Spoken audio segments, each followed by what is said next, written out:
Hello, beautiful souls. My name is Jessie, and welcome back to another episode of Rewire To Inspire. The show where we'll dive into self-love, learn tangible ways to rewire the brain, and discovering your soul's purpose. The goal of Rewire To Inspire is to encourage listeners to begin doing the hard work, to get curious and open to maximizing your life. Our mindset shapes how we live. Depending on life events, traumas, and personal experiences, our mindsets are all vastly different. However, one thing we all have in common is the ability to rewire our mind, to change the narrative, and to pivot our lives. I hope you leave each episode with the belief that you are so worthy to live a life true to you. I look forward to chatting with you every single Tuesday and Thursday and helping you grow exponentially in all areas of your life. Without further ado, here's today's episode. Hello, you guys, and welcome back to my podcast, Rewire To Inspire. I am your host, Jessie Brown, and I am so excited to be jumping on the microphone with you all for episode number 134. Last episode, number 133, was about 5 ways a coach can change your life. That was one of my favorite episodes to record from a biased perspective of being a coach and having a coach, but also just the magical things that can happen when we evolve on a growth journey and we begin to tap into self-discovery, self-awareness, proving ourselves wrong, challenging ourselves. It is a far more rewarding path than staying stagnant, staying in the same mindset that you've had your whole life. So if you haven't checked out that episode, I definitely encourage you to. For today's episode, number 134, we are going to be chatting about the thing that you're avoiding is probably what you need the most. I want you to just repose. Sorry, I gotta move my keyboard out of the way. I encourage you to just repose that question back to yourself right now. The thing you're avoiding is probably what you need the most. The thing is we subconsciously avoid the things in which we're scared of, the things we don't feel worthy of, the things we don't feel adequate enough in, the things that we've been shown past negative experiences in before. Anytime we avoid something, we're avoiding it for a reason. The question that I want to pose to you guys today, though, is what if the things that you're avoiding are actually the things that could make your life a lot better? What if the things you're avoiding because of uncertainty, but how could they actually improve your life should you choose to focus on them? To make this land, I'm going to share a story with you guys. So, pretty much for as long as I can remember, I have not been great at math. As long as I can remember. I remember being in grade 2. No, I would have been in grade 1. My brother was in grade 3, and I remember he brought home division homework. I remember at 5, 6 years old freaking out because I'm like, oh gosh, I don't ever want to get to grade 3. I could never do that. I don't know where this belief came from for me. I've just never been strong in math. And so from the age of 5 or 6, I had a deep fear of math. Continuing along to grade 11, I remember my teacher said, "We're all so surprised." I remember I was like, "What do you mean?" And she said, "Well, me and this other math teacher we prejudged how good you'd actually do in grade 10 math." I remember I was like, "Okay, thank you, I think." And it just left me feeling like, well, you didn't even believe in me. You're my math teacher. How's that supposed to leave me feeling? And then came grade 12. And I remember I asked a question in class. And I used to be the type of person that if I raised my hand, it's probably because I had to go pee or I had a really big question I needed to ask. It was not very common for Jessie to raise her hand because that meant public speaking, which meant terrifying. In grade 12, I finally got the courage to ask a question because I was very confused. And at this point, this is predetermining if I'm going to pass or fail my exam, which then was going to predetermine university, and the whole spiel in grade 12. The sky is falling, basically. And I said, I don't understand. Can you re-explain that? And I remember the teacher looked at me and he said, I don't understand what you don't understand. And I have a lot of respect for this person, so in hindsight, it's kind of funny. But I remember in that moment, I was just like, yeah, you shouldn't have asked. You should get this, shouldn't you? But you don't. And I never asked a question again. And instead, I just avoided the subject. I got through the courses that I needed to, and then I wiped my hands clean after that. The belief and identity that I had was also reiterated through external things, people, which just made it become my reality. Like that was going to be my truth forever. Jumping ahead to my first year of college, I studied social work. And I remember on the first day, my instructor said, you guys are probably all here because you're bad at math. And the whole class laughed because kind of true. But I was like, oh, there it is again. There it is, that icky relationship with math and numbers. And so that was also permission giving to me to avoid numbers, which I then found out later in my career was a huge frig up because there's actually a lot of numbers involved in social work, but that's a whole side tangent. But I had just had this iced in belief that I was never going to be good at math. And I wish this was some cool story about how now I'm a math genius. I'm not. I'm still figuring it out. But that's what I'm hoping to make land now, is about how things that you're avoiding might actually be what you need most. Let me explain. I talk a lot, and on my last episode, because I talked about a coach, I talked about Alan quite a bit, who is my coach. Alan is somebody who is honestly a math genius. Statistically speaking, probably one of the highest people I would rate ever of all time in regards to math. And I stand by that belief. Even though he'd probably not enjoy me saying that, but that's my belief, and I do know that that's true. And I remember him having conversations with me about my M brain, that math part of our brain. We have spiritual, we have emotional, we have physical, we have mental. That mental part is that reverse engineering. That is math, right? That is our understanding of the world. That is physics, that is chemistry, that is neuroscience, that is psychology. I remember he asked me one day, 0 to 10, your M brain, where's it at? I was like, oh God, I'm about to be found out. It's like a 2. It's higher than that. But because of all my pre-assigned reasons, it's like a 2. And in hindsight now, I'm recognizing that's because I avoided so I didn't get better. We avoid the things that we're scared of, which reiterates to us that we're bad at them because we're not practicing. We're not trying. And as somebody who preaches that all the time, I had to find my blind spot of where are you not showing up? And so when he asked me that question, I said it too. He's like, okay, I hope you recognize you can only grow your business to a 2 then. I was like, oh shit, what do you mean? You cannot grow a business if you do not know how to reverse what you're growing. You cannot optimize your business if you don't understand numbers. I was like, it makes sense. Business, you should probably know numbers.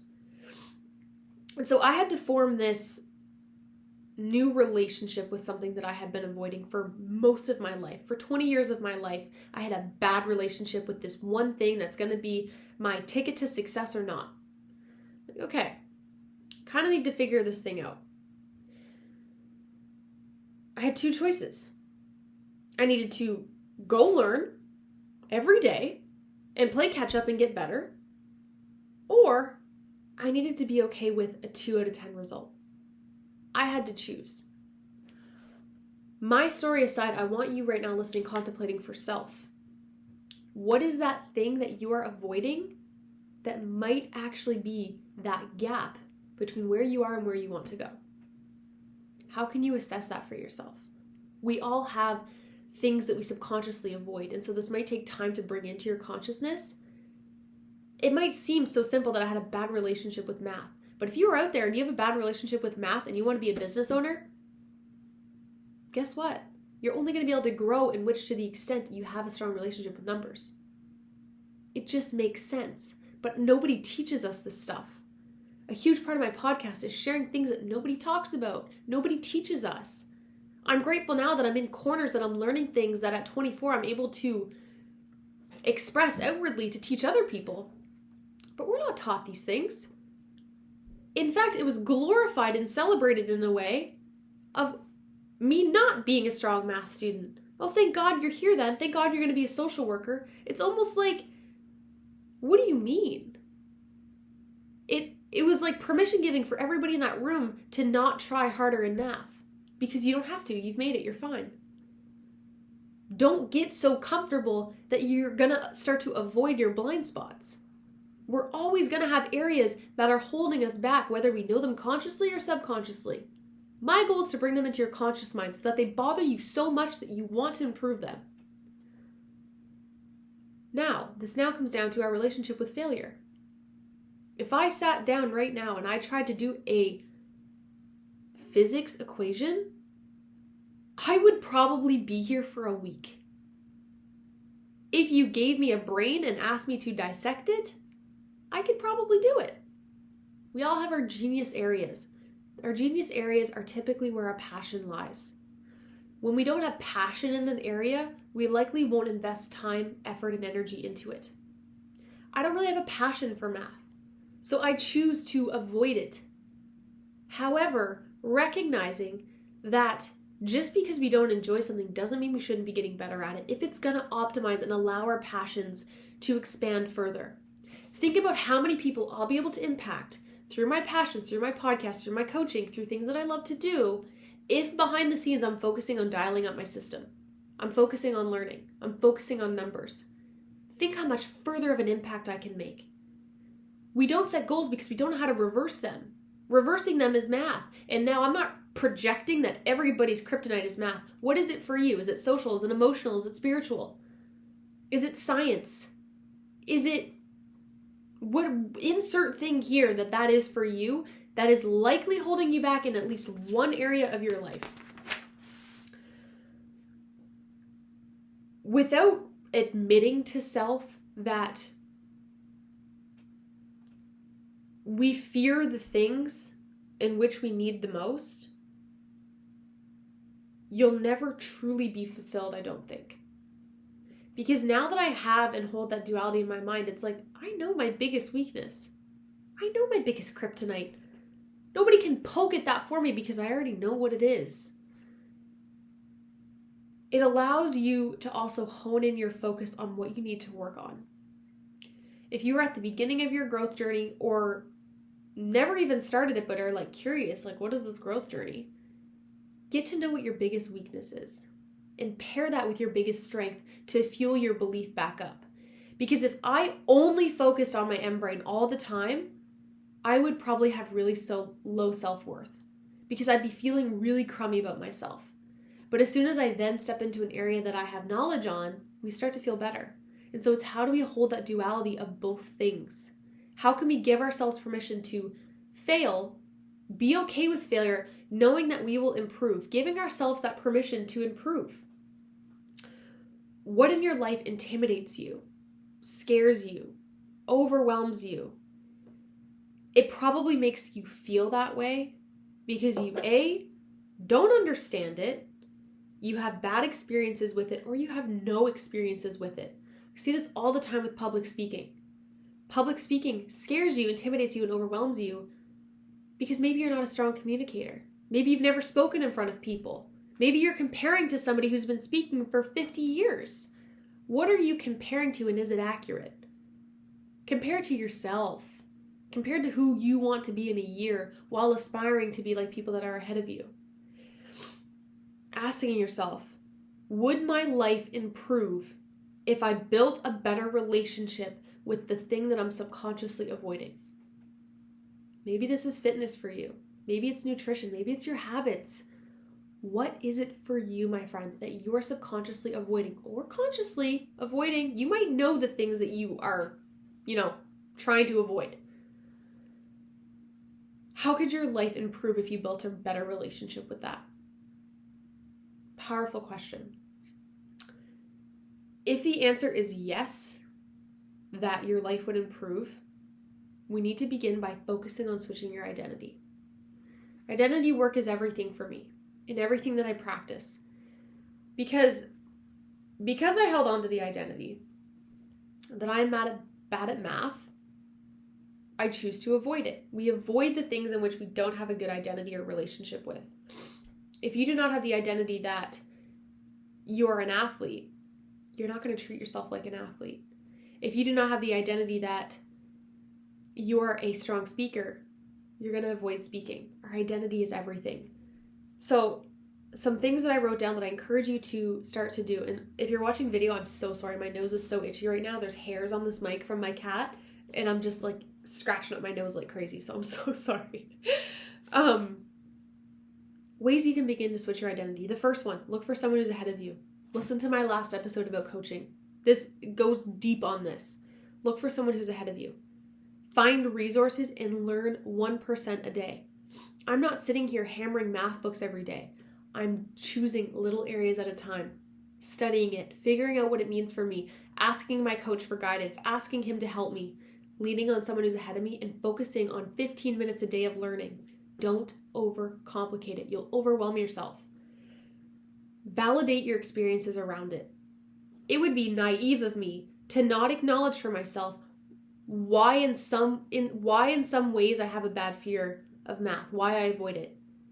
Because I had multiple people and reasons why reiterating that belief for me. I had to get extra help for math. I remember later in school, after I found out about grade 3 and then grade 3 came around, guess who had extra help? I was that student that was pulled out of the classroom to do these random tests on the side, and I was like, what's wrong with me?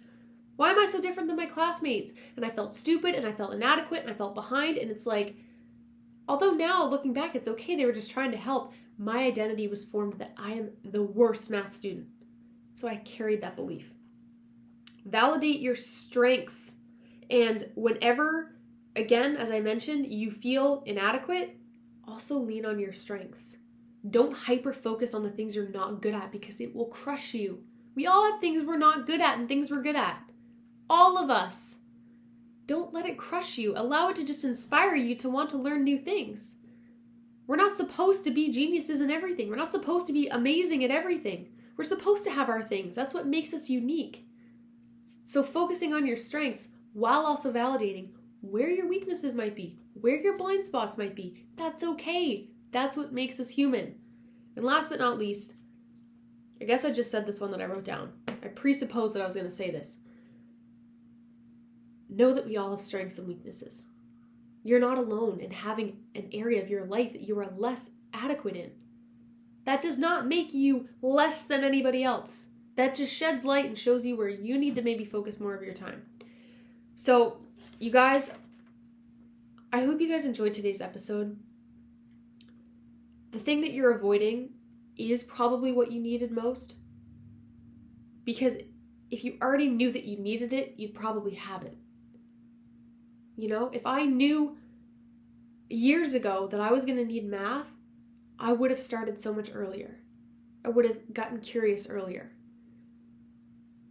But because I didn't admit that to self or recognize the degree in which I needed to know it, I avoided it.